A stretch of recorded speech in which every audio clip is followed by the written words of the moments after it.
Welcome again to Rejected Knowledge. Bunch of stuff that's irrefutably proven true that nearly everybody cannot accept. And as a result of all this rejected knowledge, of course, well, you know the rest. Read Hosea 4:6. At any rate, we're now going to get into another book by James Montgomery. This one is called A Country Defeated in Victory. I believe he wrote this book before he wrote any of the others I've presented to you. So let's get into this. Again, where does James Montgomery's work come from? He was on atgpress.com. That stood for againstthegrainpress.com. That website is down, most lamentably. I hope somebody puts that back up. This is vital information.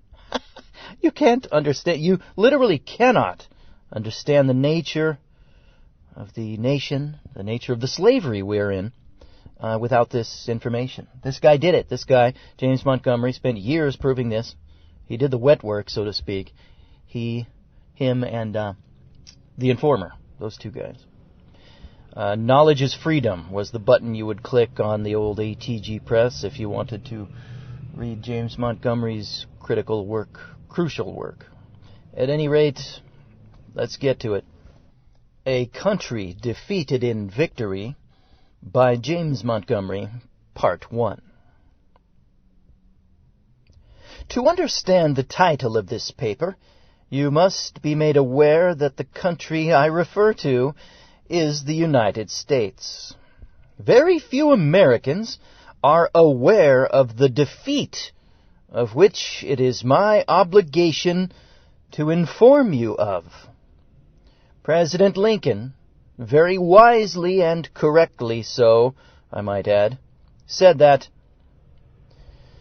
all the armies of Europe, Asia, and Africa combined could not, by force, take a drink from the Ohio or make a track on the Blue Ridge in a trial of 1,000 years. At what point, then, is the approach of danger to be expected? I answer, if it ever reach us, it must spring up from among us. It cannot come from abroad. If destruction be our lot, we must ourselves be its author and finisher. Unquote, that by Abraham Lincoln. Thomas Jefferson said, quote, I believe that banking institutions are more dangerous to our liberties than standing armies, unquote. These patriarchs of our country understood the dangers of banking and the men that controlled the banking institutions. The enemy that defeated this country from the very beginning was the debt created by the use of paper money instead of gold and silver coin. The use of differing weights and measures caused this country to fall prey to the international bankers. Prior to the Constitution being written, the states printed paper money to finance the Revolutionary War. At the end of the war, the new United States found itself bankrupted by a huge debt. Our forefathers made it clear, because of their experience and those of other countries, that we should never use paper money again. Here's a series of quotes. A quote by John Adams, quote, I am firmly of the opinion that there never was a paper pound, a paper dollar, or a paper promise of any kind that ever yet obtained the general currency as money, but by force or fraud, generally by both, unquote. That again by John Adams. The following quote is by Count d'Estoute de Tracy, quote, a theft of greater magnitude and still more ruinous is the making of paper money. It is greater because in this money there is absolutely no real value. It is more ruinous because, by its gradual depreciation during the time of its existence, it produces the effect which would be proration of the coins. All those iniquities are founded on the false idea the money is but a sign." Unquote. That quote again by Count d'Estoute de Tracy. The following is a quote by George Washington. Quote, "If ever again our nation stumbles upon unfunded paper, it shall surely be like death to our body politic. This country will crash." Unquote. That quote again by George Washington. A quote by C.C. Pinckney. "That paper money corrupted the morals of the people. It had diverted them from the paths of honest industry to the ways of ruinous speculation. It had destroyed both public and private credit, and had brought total ruin on numberless widows and orphans. I apprehend these general reasonings will be found true with respect to paper money.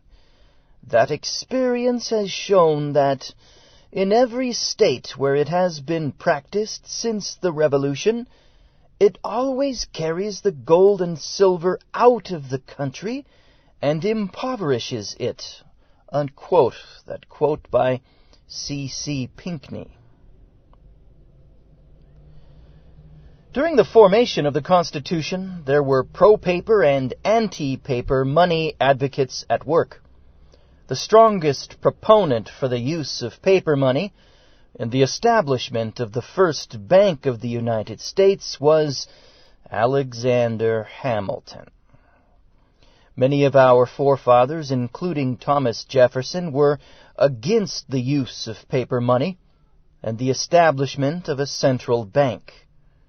The proponents for paper money said this would be more cost-effective and convenient than using silver and gold coin. Those against the use of paper money said this would ruin the country through debt and plunge this country into bankruptcy and make the Americans subject to the bankers. The following is a quote from Thomas Jefferson. Quote, "If the American people ever allow the banks to control issuance of their currency, first by inflation and then by deflation, the banks and corporations that grow up around them will deprive the people of all property until their children will wake up homeless on the continent their fathers occupied." Unquote. That quote again by Thomas Jefferson. On February 15, 1791, Jefferson wrote to Washington to tell him his objections of the establishment of a national bank. The bill for establishing a national bank undertakes, among other things, 1. To form the subscribers into a corporation, 2. To enable them in their corporate capacities to receive grants of land, and so far is against the laws of mortmain. 3. To make alien subscribers capable of holding lands, and so far is against the laws of alienage. 4. To transmit these lands, on the death of a proprietor, to a certain line of successors, and so far changes the course of descents. 5. To put the lands out of the reach of forfeiture or escheat, and so far is against the laws of forfeiture and escheat. 6. To transmit personal chattels to successors in a certain line, and so far is against the laws of distribution. 7. To give them the sole and exclusive right of banking under the national authority, and so far is against the laws of monopoly. 8. to communicate to them a power to make laws paramount to the laws of the states, for so they must be construed, to protect the institutions from the control of the state legislatures, and so probably they will be construed. I consider the foundation of the Constitution as laid on this ground, that all powers not delegated to the United States by the Constitution, nor prohibited by it to the states, are reserved to the states or to the people. To take a single step beyond the boundaries thus specially drawn around the powers of Congress is to take possession of a boundless field of power no longer susceptible of any definition. The incorporation of a bank and the powers assumed by this bill have not, in my opinion, been delegated to the United States by this Constitution. Can it be thought that the Constitution intended that for a shade or two of convenience, more or less, Congress should be authorized to break down the most ancient and fundamental laws of the several states, such as those against mortmain, the laws of alienage, the rules of descent, the acts of distribution, the laws of escheat and forfeiture, the laws of monopoly, unquote, that quote, of course, from Thomas Jefferson. What did Jefferson mean by the word mortmain? Well, this is a law that was passed prior to the Magna Carta.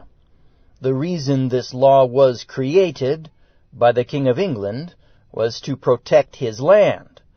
When the church gained status in England, the people began to will their land to the church in exchange for the promise that the church would pray their souls out of hell. The public lands began to disappear, so the king enacted this law to protect his land. What the law, in effect, said was that no one could deed land to the church without a license from the king. This definition was later extended to include corporations. Jefferson said that because we were the sovereigns, Congress was subject to us.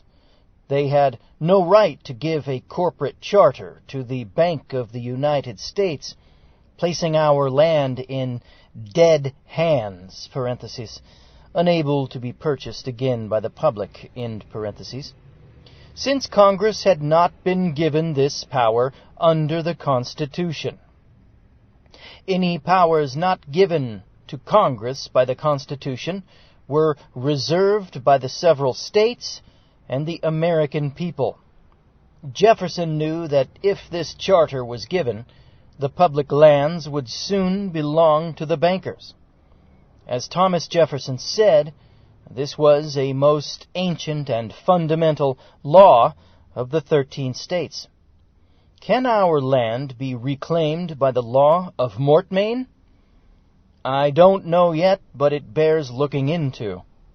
Only sovereigns, that are sui juris freemen and freeholders of their property, can bring such a suit. I know from studying Blackstone's writings on mortmain that only a free man has a remedy and can bring the common law writ of quo warranto. Quo warranto means, quote, a writ brought before a proper tribunal to inquire by what warrant a person or corporation exercises certain powers, end quote. That from Blackstone's commentaries. Upon ratification of the Constitution, it had appeared that those who opposed paper money had won. The money clauses of the Constitution made it unlawful to coin anything except gold and silver. However, there was a fatal flaw in the Constitution. The words of the Constitution were twisted by lawyer legalese, and power was claimed by Congress that was not granted to them by the Constitution or the men that wrote the Constitution. Congress was granted exclusive jurisdiction over the District of Columbia and its territories, no more, no less. It will be shown in this paper how Congress extended, by legislation, its territory to include the 50 states. Imagine the District of Columbia as an umbrella, and that Congress opened this umbrella in order to cover the 50 states. Quote, this is a quote from Article 1, Section 8, paragraphs 16 and 17 of the U.S. Constitution. Quote, to exercise exclusive legislation in all cases whatsoever over such district not exceeding 10 miles square, as may, by cession of particular states and the acceptance of Congress, become the seat of the government of the United States, and to exercise like authority over all places purchased by the consent of the legislature of the state in which the same shall be, for the erection of forts, magazines, arsenals, dockyards, and other needful buildings, and to make all laws which shall be necessary and proper for carrying into execution the foregoing powers, and all other powers vested by this Constitution in the government of the United States, or in any department or office thereof. Unquote.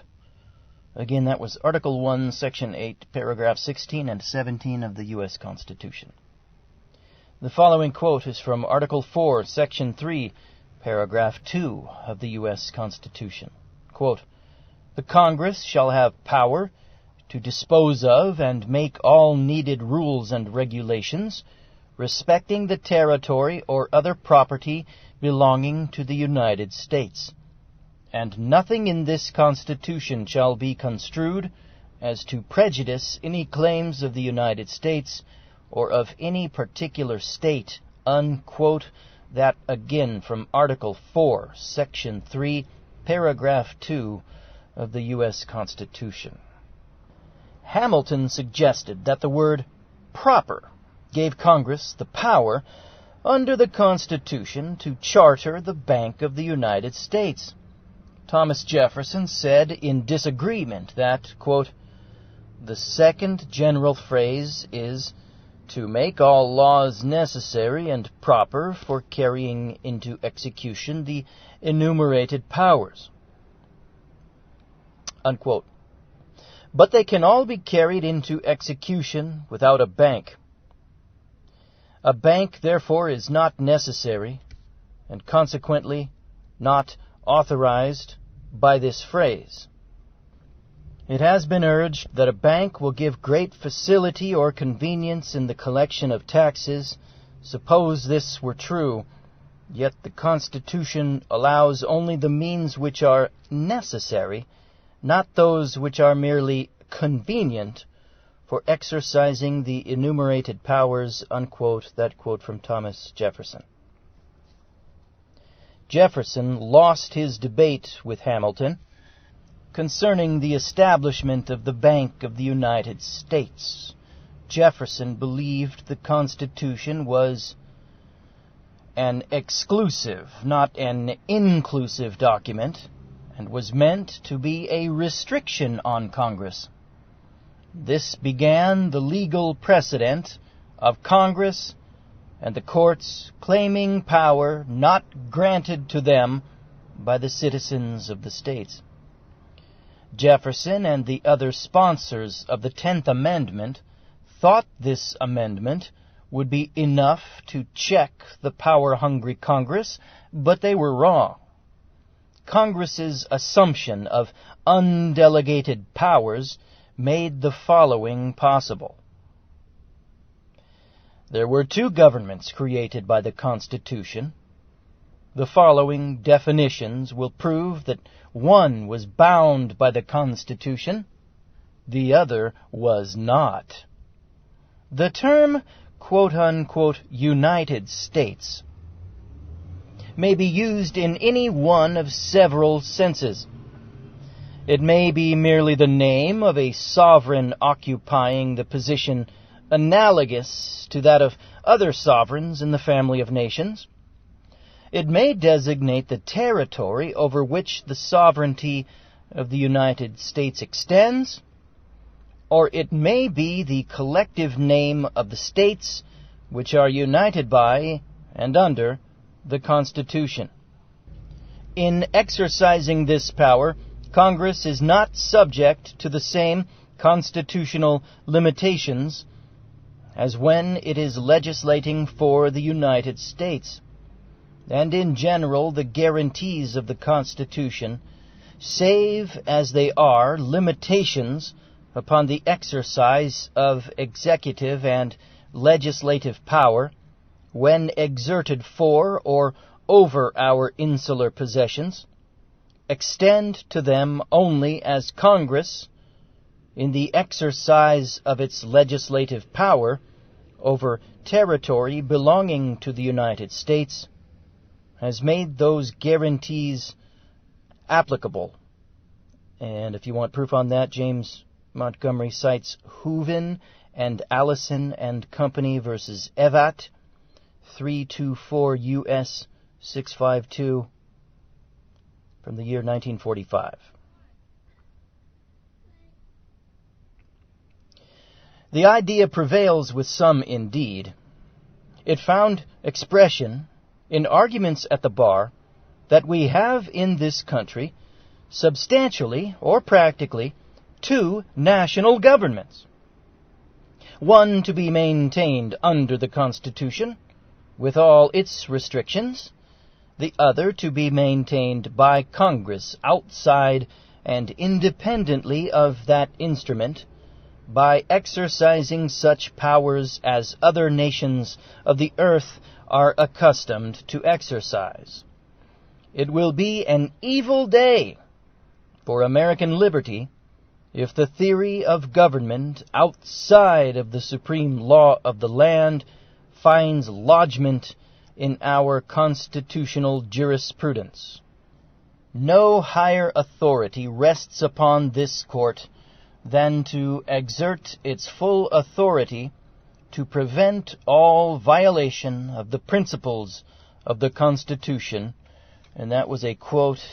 It was the dissenting opinion from Downs versus Bidwell, 182 U.S. 244 from the year 1901. Here's a quote from the International Covenant on Civil and Political Rights, page 24, from the year 1992. Quote, "Nothing in this covenant requires or authorizes legislation or other action by the United States of America prohibited by the Constitution of the United States as interpreted by the United States." Wow. Legalese. When President Washington agreed with Hamilton to create a Bank of the United States, this country's fate was sealed.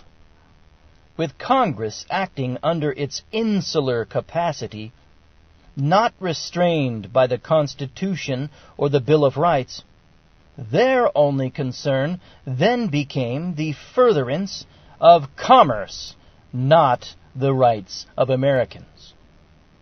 The actions of Hamilton were directly responsible for the defeat of the American people. The American people, over the course of our history, have seen the events that enslaved them without realizing their enslavement, because their ability to buy and sell was never taken away.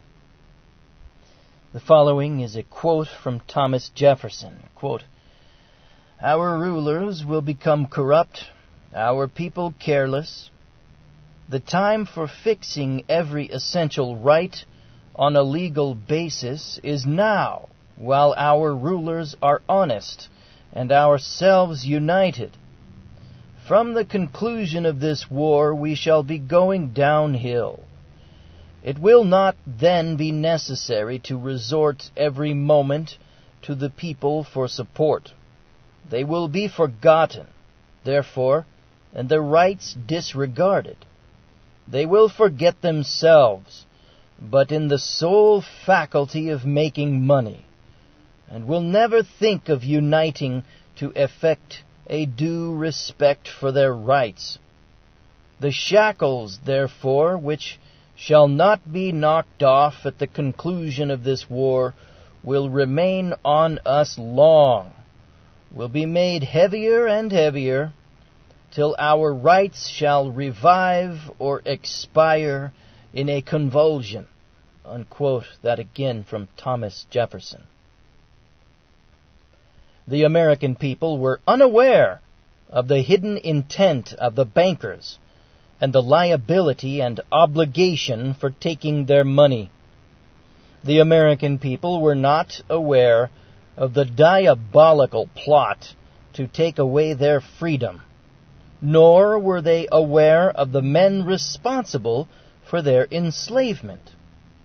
The purpose of this paper is to expose and unmask the men behind the defeat and enslavement of the American people. Who were these people? Why weren't the American people listening to the encroachment on their freedom?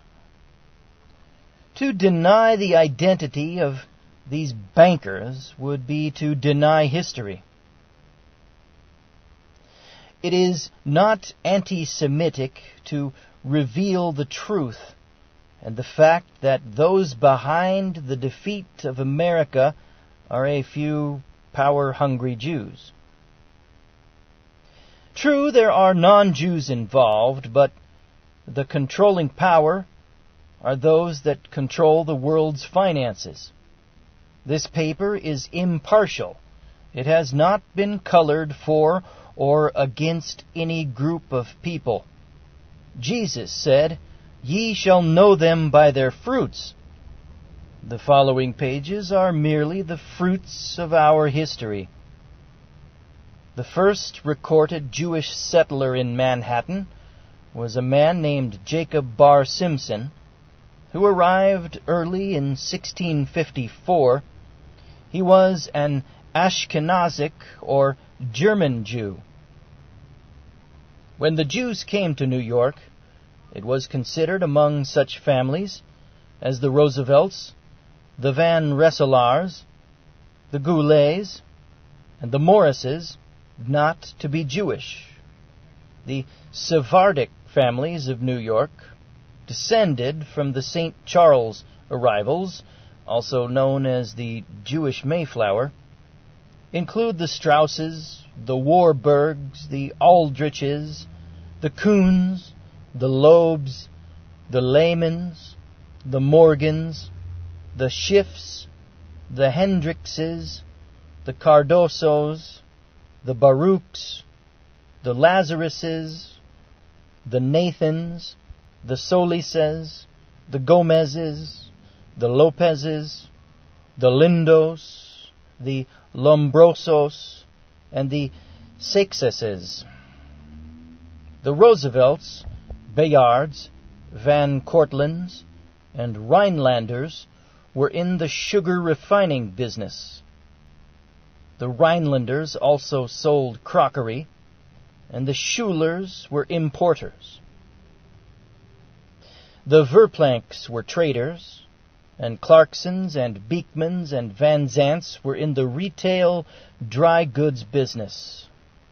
The Brevoorts and Goulets were ironmongers, and the Schermerhorns were ship chandlers. The Guggenheims are proud to say that they started on foot and amassed what may have been the single greatest fortune in America. The only fortune that may outweigh the Guggenheims is that of John D. Rockefeller. Records place Guggenheims in Lengnau, in Canton Aargau, in German-speaking northern Switzerland, as early as 1696. A document of that year refers to Der Jude Maren Guggenheim von Lengnau, and the family had probably come to Lengnau from a German town called Guggenheim, now Jugenheim, near Heidelberg. The Seligmans were a major American banking family. Haim Solomon, who had come from Poland, worked closely with William Morris and the Continental Congress as a broker, and helped raise a particularly large sum for the Revolution. For his services, he was given the official title of Broker to the Office of Finance. Even earlier, Jewish bankers had lent money to Lord Bellamont, a particularly improvident 18th century colonial governor of New York, helping to keep the colony financially on its feet. And New York's first Lutheran church was built with money advanced by Jewish bankers, among them Isaac Moses, who helped establish the Bank of North America in 1781. These are some of the main players, all of whom are Jews, in the deceit and treachery to enslave all non-Jews in America, who, I might add, took them in spite of their history that preceded them. The facts that follow expose what went on behind the scenes. They have referred to themselves as the 100, quote-unquote, as opposed to the, quote-unquote, 400. The 100 are a core group of Jews with German roots. The 400 are also Jews, but are considered to be beneath the 100 in status and mental ability. The Seligmans were the elite of the 100. They have been called the, quote, Jewish Grand Dukes, unquote. The 100 consider themselves to be the elite of the human race, and that all non-Jews are to be despised and are meant to be their slaves. Their Jewish Talmud, their religion, makes this fact clear. Their arrival in America began in the 1600s. As I said earlier, Alexander Hamilton was relentless in his pursuit of establishing the first Bank of the United States and the continued use of the international bankers' money. Was Alexander Hamilton who he claimed to be, a loyal American, or was he an agent working for the international bankers? The only way to find out is to examine known history. Alexander Hamilton was born Alexander Levine, of Jewish lineage, in St. Croix, the West Indies. After changing his name and his geographical situs, he entered the United States military. He was a staff duty officer for General George Washington. Hamilton emerged from the Revolutionary War as a lieutenant colonel, and on December 14, 1780, he married the second daughter of General Philip Schuyler's at the bride's home in Albany, New York. General Philip Schuyler's influence in New York politics was great. The bride's mother was Catherine Van Rensselaer, daughter of Colonel John R. Van Rensselaer, who was the son of Hendrik, the grandson of Kilian, the first patroon, heir to Baron Van Rothschild. As Secretary of the Treasury, Hamilton's foremost objective was to make sure that there could be no doubt about the determination of the United States to pay its just debts. On January 14, 1790, he proposed that all outstanding loans be funded at their face value, even though many speculators would profit by this. Some members of Congress, who, as they voted for the funding bill, were not aware of the opportunity it gave them to reap a rich harvest. It has also been reported that there are documents in the British Museum that prove that Alexander Hamilton received payment from the Rothschilds for his dastardly deeds.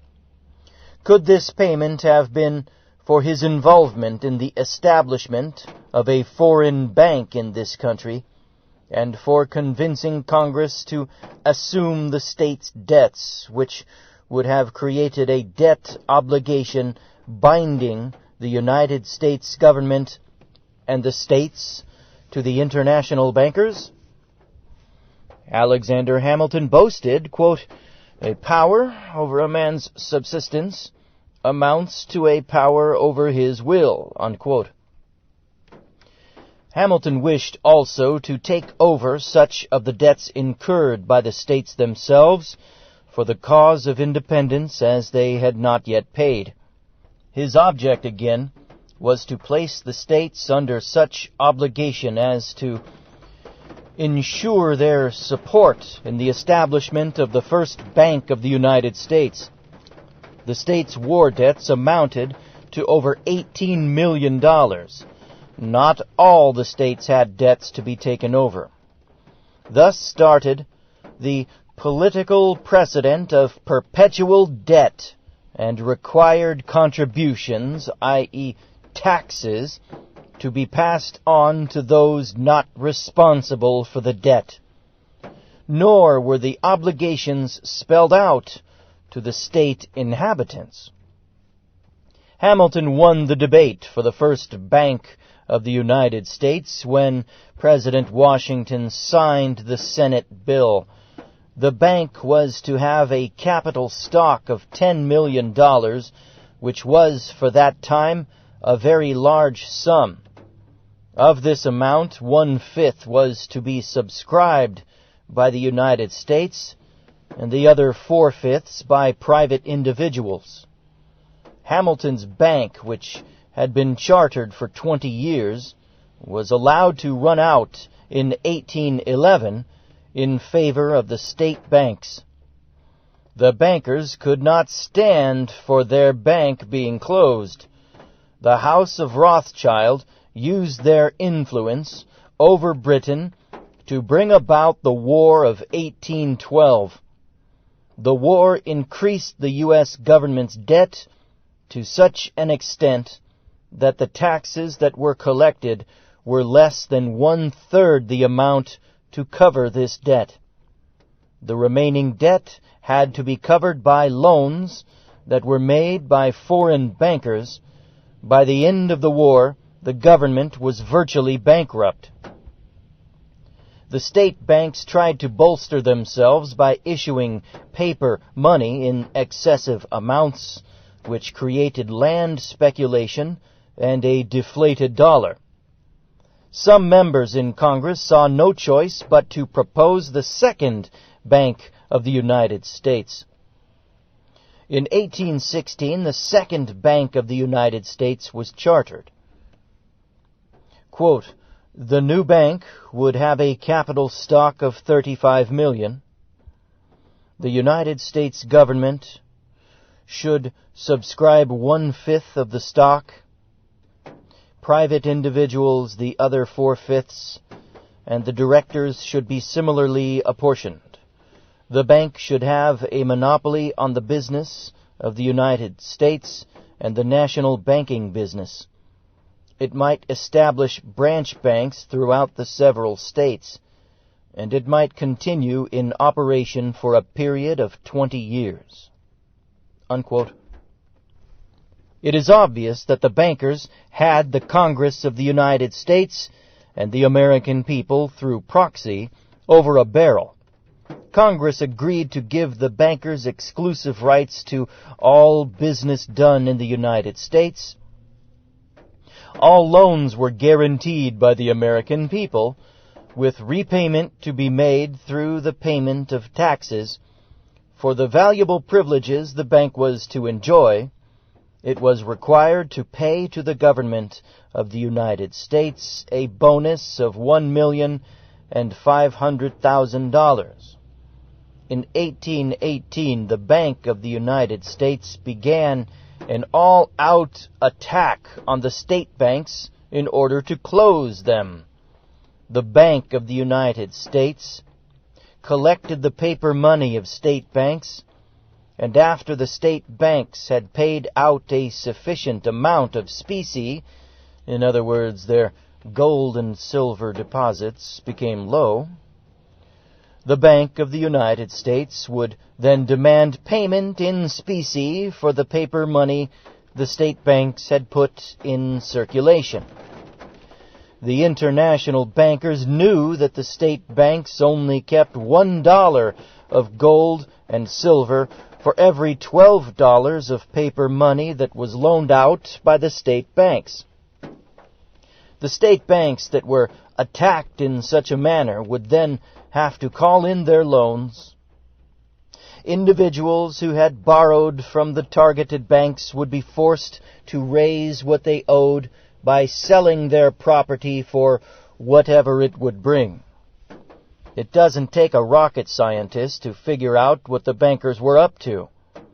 The above banking policy would eventually put all gold and silver out of the state banks, leaving them at the mercy of the international bankers. This would also give the Bank of the United States a monopoly in banking, removing any competition. By bankrupting the state banks, the international bankers would destroy those Americans that had loans through the state banks, the farmer, the businessman, and the land speculators. The result, the transfer of this country's gold and silver resources and vast amounts of this country's most important asset, its land, to the bankers. Those involved with banking became subject to the bankers through these foreclosures at a national level. Who are these bankers, and how did they get a foothold in this country? The Bank of the United States was operated by Nicholas Biddle, a wealthy and aristocratic Philadelphian. The bank was in a flourishing condition when President Jackson took office. Biddle was employed by the Rothschilds, and he was a non-Jew. When the bank failed in 1837, he was soon forgotten by the bankers and died penniless and a pauper in 1844. President Jackson represented the anti-bank sentiment by the American people.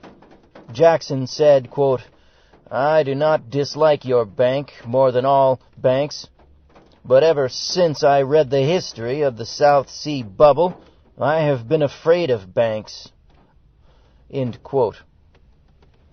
The South Sea Company was an English corporation chartered in 1711 with a monopoly on the Spanish-American trade. It attempted, in 1720, to underwrite the British national debt in return for a guaranteed interest rate of 5%. This introduced a period of unbridled speculation, not only in stocks of the South Sea Company, but in all sorts of stocks also. The bubble burst in November 1720 with disastrous consequences to a host of investors. Biddle made a number of Jackson men directors of branch banks, but he was unwilling to subject the welfare of the bank more fully to the hazards of questionable banking. His nervous apprehension, however, led him to seek the favor of Congress in a way almost equally open to question.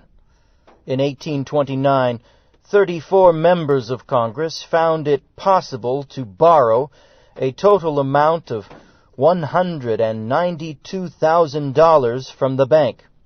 In 1830, 52 congressmen borrowed a total of $322,000. In 1831, 59 congressmen borrowed a total of $478,000. Huge amounts of money were also made available to powerful newspaper editors, and it paid each year a generous retainer to Daniel Webster, who, as the bank's attorney and a member of its board of directors, saw nothing improper in representing its interests both in and out of Congress. Webster persuaded Biddle to request for the recharter of the bank before the election of 1832. Webster knew Congress would pass the bank bill because of the loans that were made to many of the congressmen. The bank bill passed and was promptly vetoed by President Jackson. Here is a portion of his veto speech. His reasoning is sound. Quote, "More than a fourth part of the stock is held by foreigners, and the residue is held by a few hundred of our citizens, chiefly of the richest class. Should the stock of the bank principally pass into the hands of the subjects of a foreign country, and we should unfortunately become involved in a war with that country, what would be our condition? If we must have a bank with private stockholders, every consideration of sound policy and every impulse of American feeling admonishes that it should be purely American." Unquote. Nicholas Biddle, the president of the United States Bank, said, quote, "This worthy president thinks that because he has scalped Indians and imprisoned judges, he is to have his way with the bank. He is mistaken." Unquote.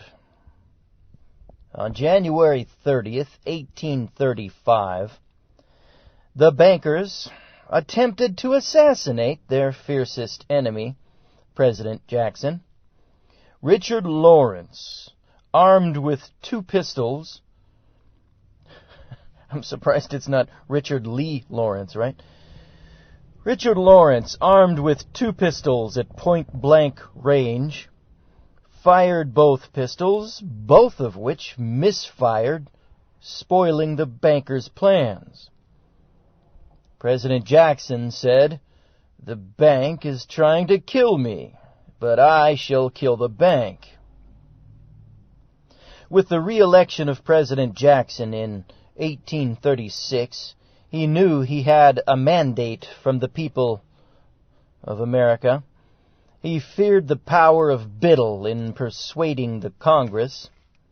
In order to head off Biddle, Jackson, through his power given him under the Constitution, removed the money from the Bank of the United States and placed it in the state banks. In order to accomplish this, he had to fire 2 Secretary of the Treasurers. Their successor, Roger B. Taney of Maryland, did not hesitate to issue the order to remove the money. Biddle shut off the flow of money to the state banks in order to turn public opinion against Jackson's policies, against the Bank of the United States. The state banks began to loan excessive amounts of paper money, which again triggered land speculation. The state bank loans increased from $137 million in 1829 to $525 million in 1837. The land speculation was so bad that the government sales of public lands rose from 4 million acres in 1834 to 15 million in 1835 and to 20 million in 1836. Receipts from public lands had contributed to the Treasury only $4,800,000 in 1834, but in 1835 this item rose to $14,700,000, and in 1836 to $24,800,000. These banks had nothing better to do with the funds that poured into their vaults than to lend them out again, and in far too many instances the borrowers were mere speculators who bought more land. Thus an endless chain was fashioned. Payments made by the speculators to the United States were deposited into pet banks, then lent again to other speculators to buy more land, then paid once more into the Treasury, then redeposited, then lent again, and so on in a vicious circle. President Jackson decided the evil of this policy had to be stopped. In July 1836, it was declared in the Specie Circular that paper money could no longer be used to buy public lands, and that specie, i.e., gold and silver, had to be used. This ended for a number of years the purchase of land from the government. In 1835, the last dollar of public debt was paid off. In 1837, the United States was in the middle of a depression because the Bank of the United States had removed the gold and silver from the state banks, which meant they had no more specie money to loan. 1837 marked the end of the Bank of the United States, and in 1840 Congress passed the Sub-Treasury Bill. The only thing this accomplished was to remove the middleman between the United States government and the foreign bankers. August Belmont, i.e. Schoenberg, arrived in New York City in 1837 with the influence and backing of the House of Rothschild behind him. He was a Jewish banker of German descent. He had 3 sons, Perry, Oliver H.P., and August Jr. August Schoenberg, i.e. Belmont, went to Frankfurt at the age of 13 to work as an unpaid apprentice for the Rothschilds, the leading Jewish banking house in Europe. It is said among the European Rothschilds that August Schoenberg was the illegitimate son of Baron von Rothschild. The reason I believe this to be true is because the Jews are very clannish. They would not put a non-family member in such an important position, nor would a non-family member have direct access to Baron von Rothschild. Belmont married into the Perry family for their social influence. The Perrys were not very rich, but they had all the social contacts that Belmont wanted and needed, more than he needed money. Carolyn was the daughter of Commodore Matthew Perry, hero of the Mexican War, and the officer later credited with having, quote, opened Japan to the West, unquote. And her uncle was another naval commander, Oliver Hazard Perry, hero of the War of 1812 and the Battle of Lake Erie. The first thing New York society noticed about August Belmont was that he had a lot of money. It was Rothschild money, and he used it extravagantly. As a financier with the funds of the world's largest private bank at his fingertips, he was immediately important, not only to American companies, but to the United States government, which was always running out of cash and whose credit needed constant infusions from bankers. There was one area in which August Belmont excelled. Its name was Rothschild.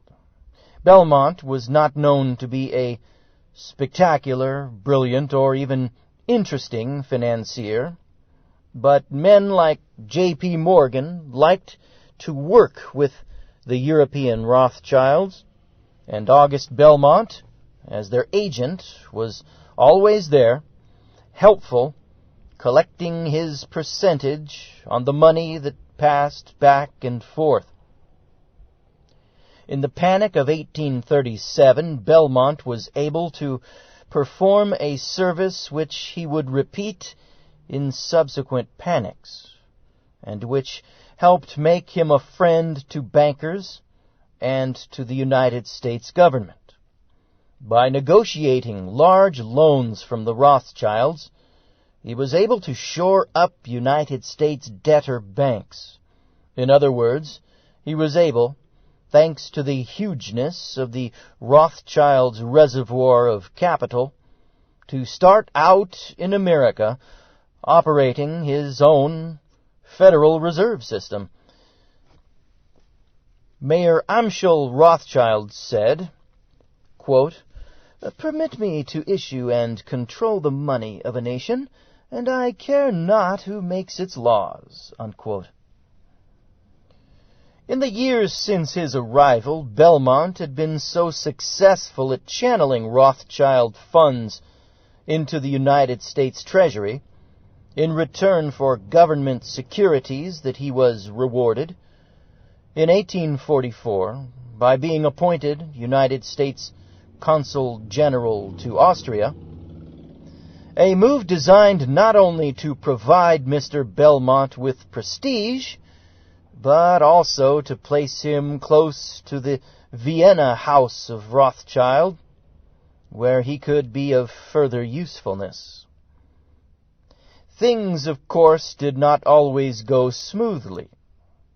When the state of Pennsylvania defaulted on $35 million worth of state bonds held by British investors, including the Rothschilds, Belmont, in Paris trying to place another U.S. federal government loan, was icily told by Baron de Rothschild, quote, "Tell them you have seen the man who is at the head of the finances of Europe, and that he has told you that they cannot borrow a dollar, not a dollar." Unquote. In 1853, he had been made United States Charge d'Affaires at The Hague, and from 1855 to 1858, he was the resident American minister there. Until the outbreak of the war, August Belmont had been financial advisor to the President of the United States. During the war's first months, Lincoln leaned on Belmont for Rothschild money as heavily as Gittermen and the Quartermaster Corps leaned on the Seligmans for uniforms. This placed Belmont in an awkward position. Reflecting the general frame of mind in Europe, the Rothschilds had grave doubts about the North's chances of winning, and gave Belmont and the United States Treasury only lukewarm and hesitant support. Lincoln's fundraisers were forced to look for new sources of supply, and found them in the bond-selling efforts of such men as Joseph Seligman. The recovery from the Panic of 1857 was as spectacular as the panic itself. The bubble had no sooner burst than it began to re-inflate. So much gold was pouring into New York from California that gold held in New York banks climbed from $8 million worth in October to $28 million 2 months later, and a $10 million loan from the Rothschilds made via August Belmont to bolster the credit of U.S. banks was repaid the same day. The Seligmans, who were an American banking house, had the same mission as the international bankers. Both banking houses were able to manipulate the American people through so-called bid rigging. The bankers funded the North and the South. William Seligman liked to say that he had predicted the Civil War, and implied that the nice position the Seligmans found themselves in as a result of the war was largely his doing. At the outbreak of the war, the United States Treasury was in greater shambles than Fort Sumter. Southern banks had been quietly withdrawing large amounts of funds on deposit in the North. When Lincoln took office, he found his treasury almost empty. The federal debt was increasing, and the American credit abroad was disappearing. Conservative businessmen wanted no deals whatever with the government. They considered it far too risky. Linton Wells, a former Seligman staff member, wrote that, quote, Joseph Seligman, during a visit with President Lincoln, persuaded Lincoln to put Grant in charge of the Union forces, unquote, which Lincoln, of course, did. These constitute sizable claims, and subsequent Seligman generations have cooperated with Wells and W.E. Dodd, parentheses, Dodd was Joseph's equal in selling bonds, end parentheses, cooperated in carrying on the legend that Joseph Seligman won the Civil War by paying for it. At one optimistic point, Joseph bought some Union bonds for his own portfolio, then quickly became discouraged about their prospects and wrote, quote, I am almost tempted to resell the U.S. stock which I bought and keep my hands clear of the present degenerated American race, unquote. Parentheses. Again, this is what these Jewish bankers thought about non-Jewish Americans, end parentheses. His brother James was more hopeful and wrote, suggesting that the brothers buy $100,000 worth of Union securities for their own accounts. Joseph turned him down. He said, quote, Do not be afraid, he answered, that the government will want no more money after the 1st of June, even if the South should have been whipped so badly as to make peace. The government will need hundreds, if not thousands of millions yet, to pay for claims of all description, and for the purpose of emancipating the Negro. End quote. This was one of the reasons for the 13th and 14th Amendments to the Constitution. By making the Negro a United States citizen, it would increase the debt of the United States and further enslave the non-Jewish American through the increased taxes that would have to be collected. Morgan, Belmont, and the Rothschilds formed an axis of financial power that Joseph Seligman was finding increasingly difficult to beat. This much of Joseph's Union bond selling is known. Early in Lincoln's second administration, in 1865, William Fessenden, who succeeded Chase as Secretary of the Treasury, announced a $400 million issue of new government notes. Joseph Seligman headed a group of German bankers in New York who wished to underwrite $50 million worth of these notes, but the Secretary would not accept the terms of the syndicate.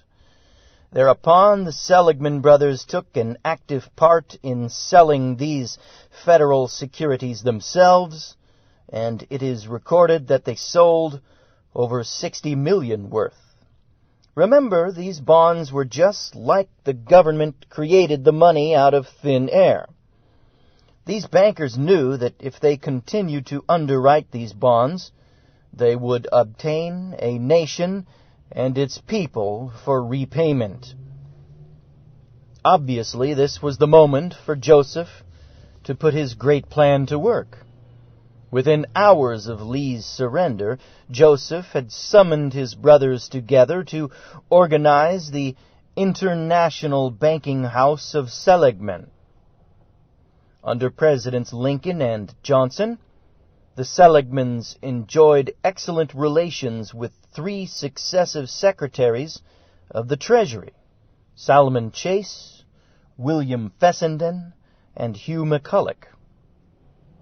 When their old friend from Waterton days, Ulysses S. Grant, took presidential office in 1869, they had every reason to look forward to the same preferential treatment. In the beginning, the possibilities certainly looked good. Grant appointed, as his Secretary of State, Elihu Washburne, who, as a congressman from Illinois, had been one of the Seligmans' private clients.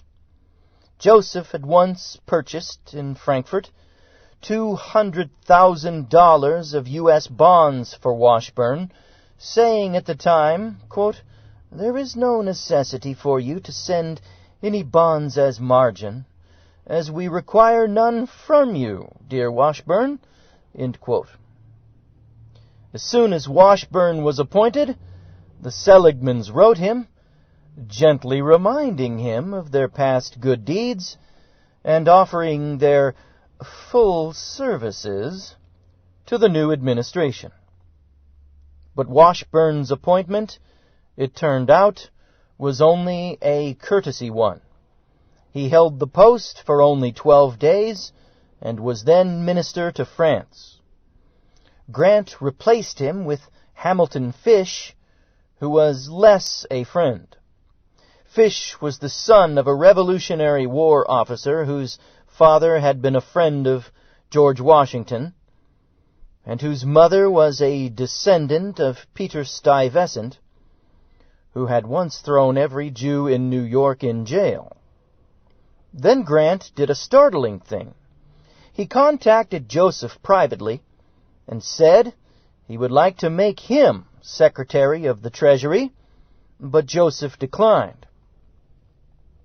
Daniel Drew, a large stock manipulator, was able to force the price of Erie stock up and down at will. Why did Drew want his shares sold in London and not New York? So New York wouldn't find out about it for a while. Allied with Drew in his operations were two other terrors of the age: Jubilee Jim Fisk, a former circus roustabout, and an ex-farmhand who became the leader of the threesome named Jay Gould.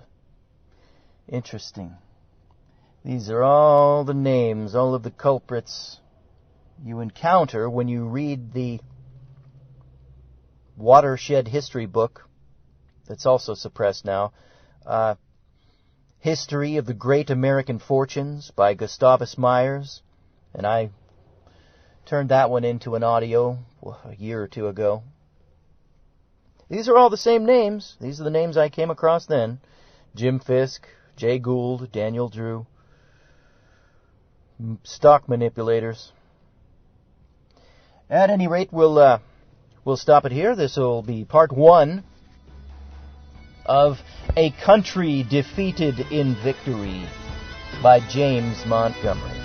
Over and out.